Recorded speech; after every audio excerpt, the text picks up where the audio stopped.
Let's go. Greetings. This is Brian Harris with the Independent Black Voters Speak on Facebook. I am here. Hold on 1 second. Okay. 3, 2, 1. Hi, this is Brian Harris with the Independent Black Voters on Facebook as we continue to vet the candidates that are running for the general election.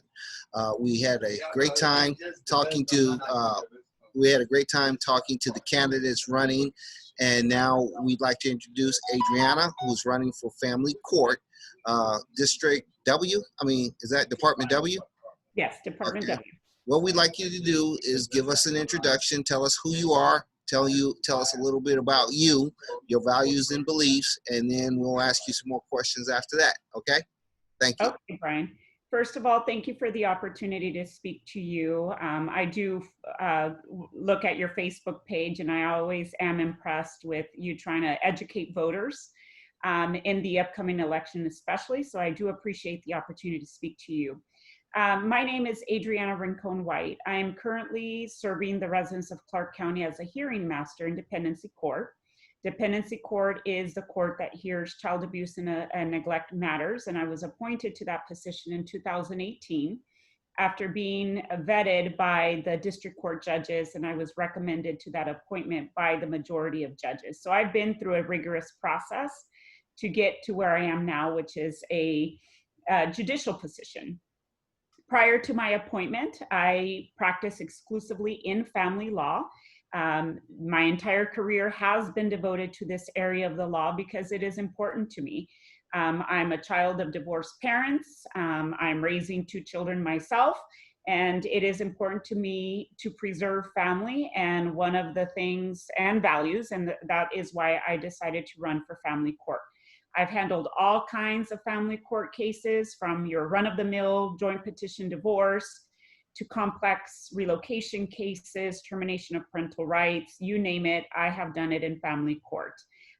Prior to that, I was in real estate here in Nevada. So I assisted families with purchasing and selling homes. I am married to a school teacher. My husband is a teacher for over 30 years. Presently, he's a teacher at Clark High School. And I am raising 2 young children, ages 7 and 4. Okay, great. Again, I'm going to ask you this because I've been fortunate enough to not have to deal with any family courts. And I know for families that have to, it's a very trying position to be in. Tell me, what do you believe right now is good with the courts right now as far as family courts? Tell me the things that you think need improvement, and tell me how you think having you in that position will help to bring, I say, a better, or just improve the overall ability to give what the child needs, and that's access to both of their parents, and actually some type of stability. So tell me what you think is good, tell me what you think that needs to be improved, and tell me how you would improve it. Okay, so I'll start with the negative because that's the shortest list. I do have a lot of time in family court, and I know that there are a lot of complaints, not only from the bench, but the community as well. The one good thing I do have to give, or the negative thing that I have to give to the family court at this time, is the overload in cases. Right now, there are 20 family court cases. With the upcoming election, that will be extended to 26. The average judge in district court right now handles about 800 cases per judge, which is a lot, okay? And given timelines and given the demands and everything, naturally that causes a backlog. And so that is one of the downsides that I see, overworked judges, very demanding litigants, which they do have the right? But it's easy to say, why is my case taking so long, when you don't understand that these folks are dealing with 800 or more cases. With the upcoming election, adding 6 judges to the bench, hopefully that will reduce the caseload, and hopefully that will reduce the wait times that people, have in being assigned to a judge and getting their first hearing. So that's the negative that I see. Obviously the list could go on, but I'm here to talk about my qualifications, not about, reforming the court, because that's not what a judge does. With regard to the good things that I see, or the things that are also needed, is access to justice. I experienced it myself when I was an attorney, when my mother was going through her divorce. And so that is why I decided to run. The majority of my time, Brian, that I worked as an attorney, I represented Hispanic clients. I was born in Mexico. My parents were born in Mexico. I speak English fluently, but there are a lot of folks in our community who do not. And so a lot of my clientele came from casino workers, construction workers, laborers, who either had language barriers or just preferred to speak Spanish, right? To communicate. That was their native tongue and they felt comfortable. So the majority of my cases came from that demographic. The reason I raise that is because some of these folks are limited in income, as is typical of many minority cultures, or I don't want to call it minority, but Hispanic cultures, African-American cultures, and so forth. So they had limited access to funds to hire good attorneys.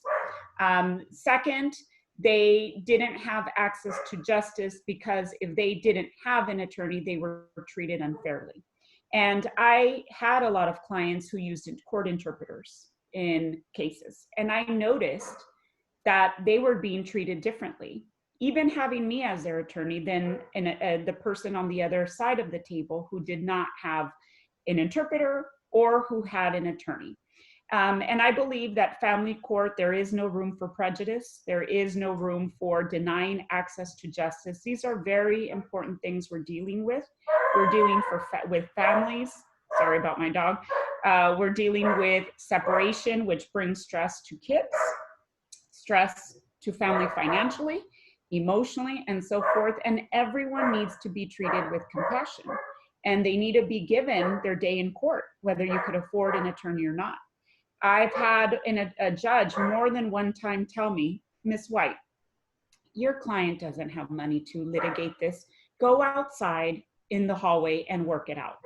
And I felt that they mostly did it because I was representing the bilingual housekeeper, right? Or the bilingual landscaper. And these judges assumed certain things because of that. And that's just not right. So the reason I'm running is because I want to bring everyone to the courthouse who wants to be heard, and to have a judge who is fair, who is culturally aware, to decide cases based on the facts and the law, not on, whatever beliefs I bring to the table, because of other reasons than the law.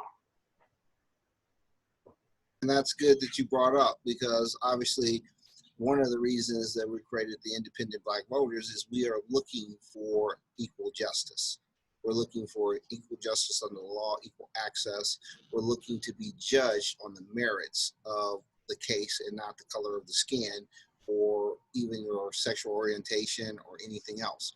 And that's one of the things that we look at, because we believe that everybody, including myself, I have biases. And I say that because it's, if I'm going to look at somebody else's dirt in their eye, I have to understand I do too. And so I ask a lot of them, obviously, what are we going to do? I've heard you say it, to make sure that we both recognize and then control our biases so that we are able to give equal justice. That is important to us here, is that the judges don't come in and make assumptions because a person has a tattoo, or because a person went to jail, or because a person has been accused of some type of family, issues that maybe can sometimes be used to try to get an upper hand. Give me your thoughts on that. Give me your thoughts on even the fact that now this is a state where both the mother and the father have start off with equal rights. Tell me a little bit on that. Yes, the law does not favor women as primary caretakers. I had a lot of that being asked of me at the first consultation. Hey, I'm a guy, I don't stand a chance in family court. That is not true. I have represented a lot of men in my career, and I want to, right now when you mentioned that tattoos, I thought of one client in particular. Brian, he had tattoos all over his face, right? And when you see him, I'm human, I'm biased. When he first came into the office, I'm going to admit I was kind of afraid, like, oh my gosh, how am I going to represent this guy in court? But when you peel the onion, right, and I got to talk to him, and I got to see that he was a person and his choice was to do that, but it did not reflect his parenting, I took his case. And he ended up getting primary custody back in the day when it was a little bit easier, because we were able to show that while he was tattooed, he was a good parent. And the other parent, unfortunately, had some untreated mental health, untreated substance use problem, but I was able to advocate for him. If you remove the attorney from the equation and he would have walked into that courtroom by himself, I guarantee you the judge probably would have been as afraid as I was when I met him and would not have given him the time of day. So that was a big lesson to me. And I literally learned the thing that we've been taught, and never really, some of us don't learn, don't judge a book by its cover. That gentleman taught me that beyond tattoos, right, that seems scary to someone who doesn't have any markings, there are human people there. And we need to take interest in that. Right now, I do the abuse and neglect. And I'm sad to admit, I handle the north part of the county.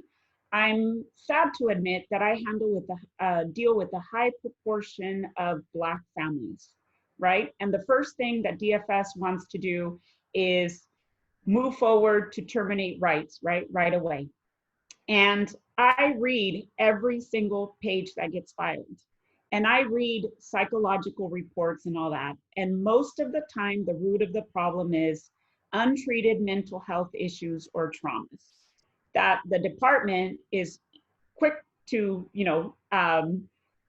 sweep under the rug and go untreated. Well, I have committed myself to advocate. I can't give legal advice and I can't favor anyone, but I do believe that everyone deserves to get treatment, right, when they have been unable to get treatment themselves. And I'm not afraid to put the department to the challenge of, you know what, this person has 20 years of traumas. They cannot get rid of them or overcome them in 6 months. So I have shown already by my work on the bench now, Brian, that I am fair, that I look beyond my biases, which are natural. I have taken several courses through Judicial College since I've been on the bench for biases that we all deal with on the bench and from our life experiences.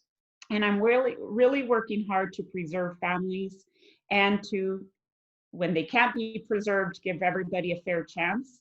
I think men can be as great parents just as women, and I will continue that on the bench. I think that parenting and custody matters need to be decided, like the law says, on what's best for a child. And what's best for every child, no matter what kind of research you do, is to have two-parent homes. If they cannot have two-parent homes because the parents have divorced, then they deserve to have two parents in their lives. And the divorce is not between kids and parents. The divorce is between the two adults. And many times people get that confused. I grew up raised by a single mom who alienated me from my father. I am now 44 years old, Brian. My parents' divorce happened at 12. I'm not over yet because I needed a father for certain things. And while my mom is great and I forgive her, right, that hole in my heart and in my needs will never be healed. And so I believe that has taught me that when I decide this divorce cases, absent extenuating circumstances, all parents deserve, regardless of gender, regardless of nationality, regardless of anything, they deserve to raise their children as well.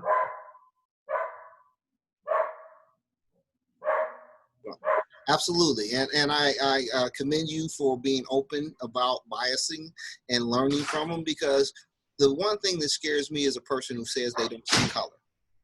Because we should see colors, we should see cultures, we should embrace them and respect them. When you say you don't see color, that means you don't see the problems associated with different colors, different hues, different cultures. And that always scares me when a person does not admit, yes, I do see colors. Yes, I embrace and love different colors, but more importantly, I realize I have biases that must be under control. So I thank you for coming and stating that. Now tell me, I'm going to switch gears. There's a lot going on right now in America. Obviously, we've got the Black Lives Matter movement. We have discussions about wealth inequality. We all know that wealth inequality and social injustice are key issues even in the family courts. We realize that while you have mental aspects, you also have financial aspects that break about a family. The truth of the matter is most divorces are financial divorces more than anything else. And even some of the things that might be identified as mental are people who have given up on the whole system of equality of income, equality of opportunities. Give me your pitch on what you see of what's going on today and your thoughts, not just about family court, but just what do you think?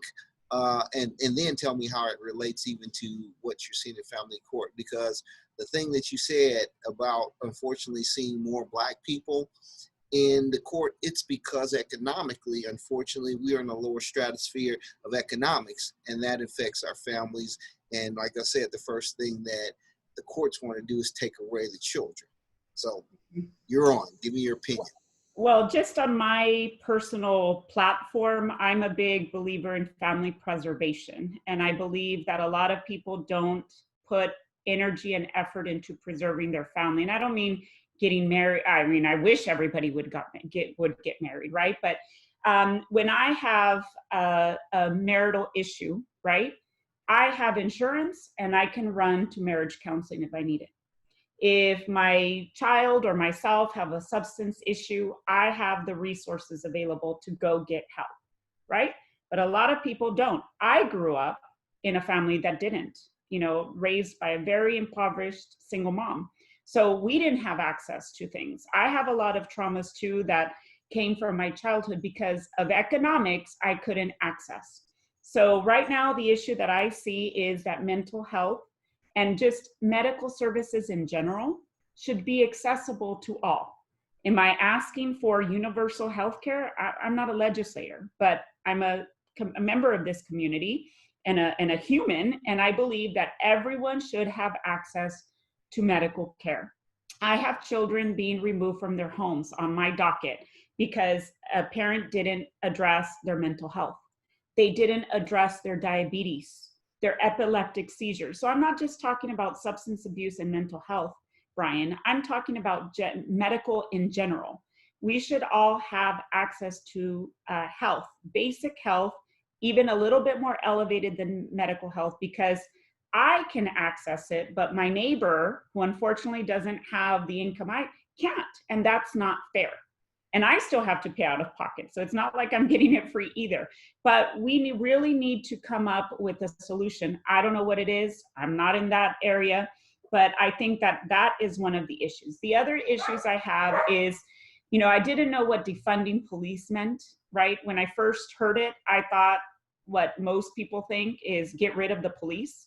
That's not what defunding the police is. And I do see it on my docket a lot, where somebody is calling for a crisis. I have a Hispanic family who called because their son was having a mental breakdown, right? He was having a psychotic episode.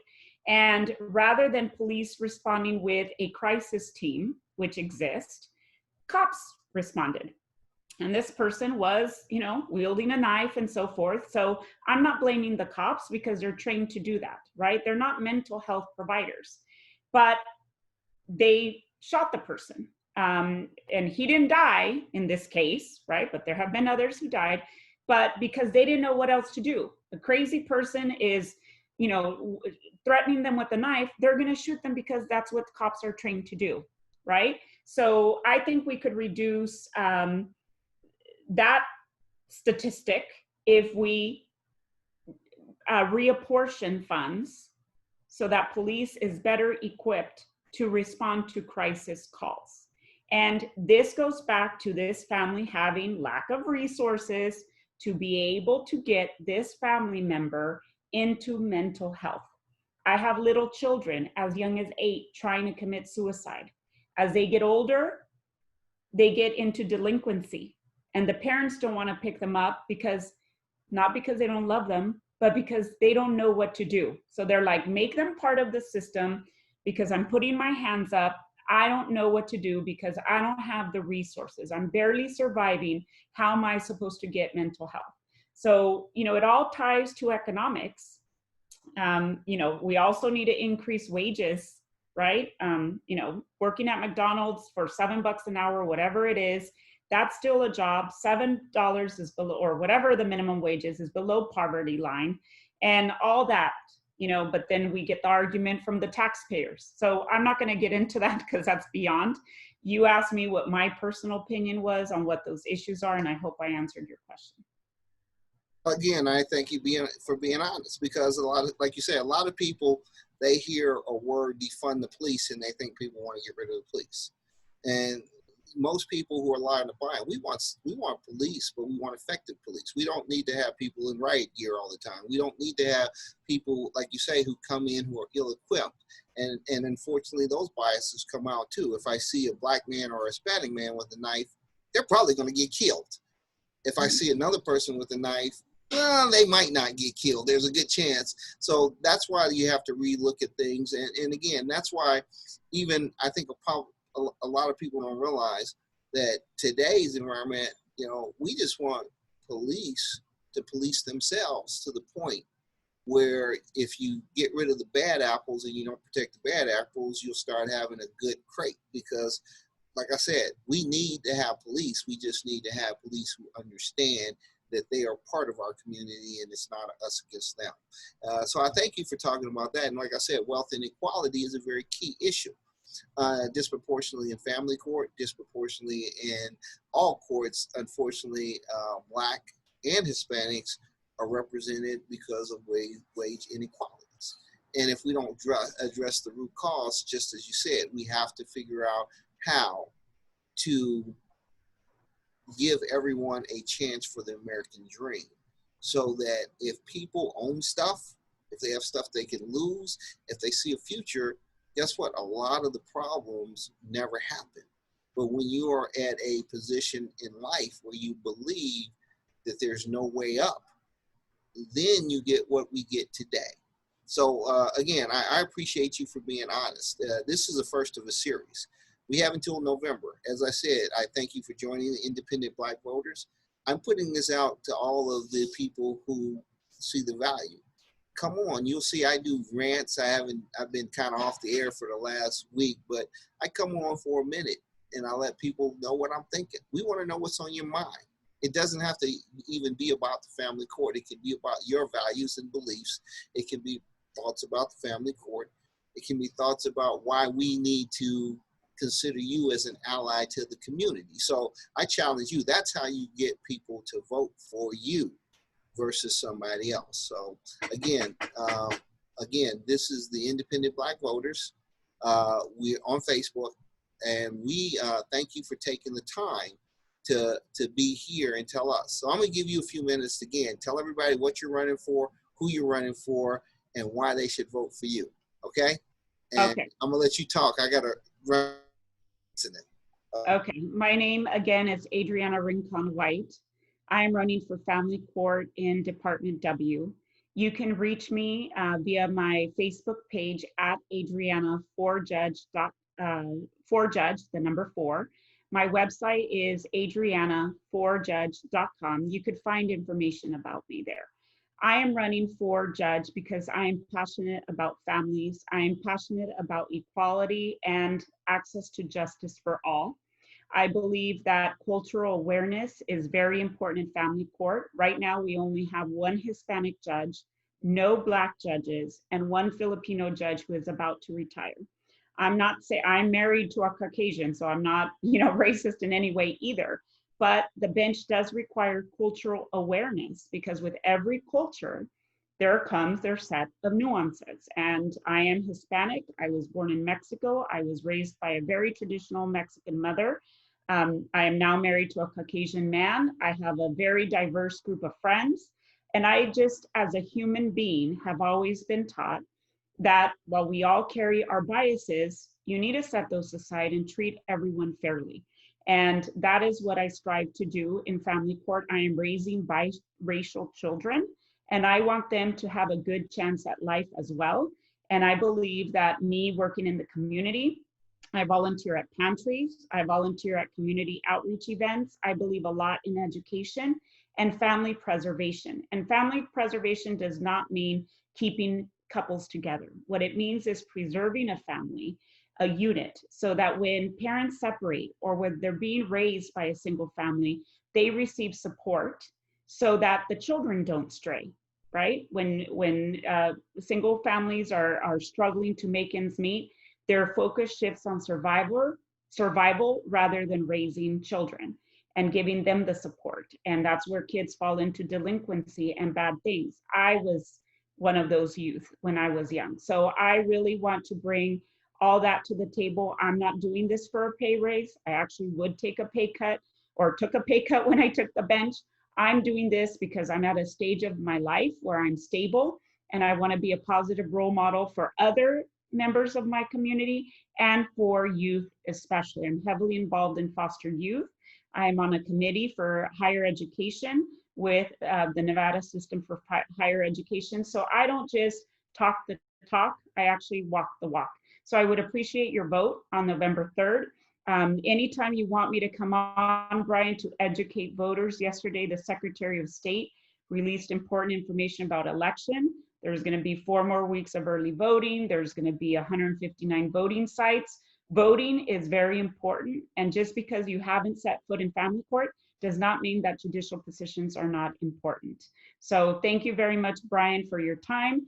And again, my website is www.adrianna4judge.com.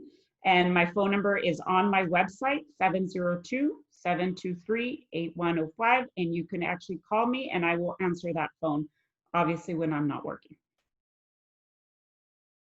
Well, folks, this is another edition of the Independent Black Voters Know Your Candidates. We want to thank you, Adrianna, because you are open and honest, and you give us a chance to know who you are.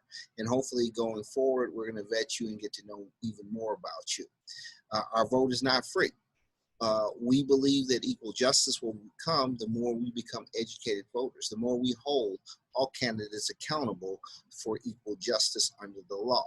So, again, we thank you. We will be vetting the other candidate running. We will ultimately do an endorsement after we have looked at, talked, and decided who is the best candidate. But this time is important that you took the time and the effort to reach out and let us know who you are. Tune in www.bbtvnews.tv so that you can find out more about the candidates running for the general election. Our vote is not free. Thank you again, Adrianna. Hold on. Thank you.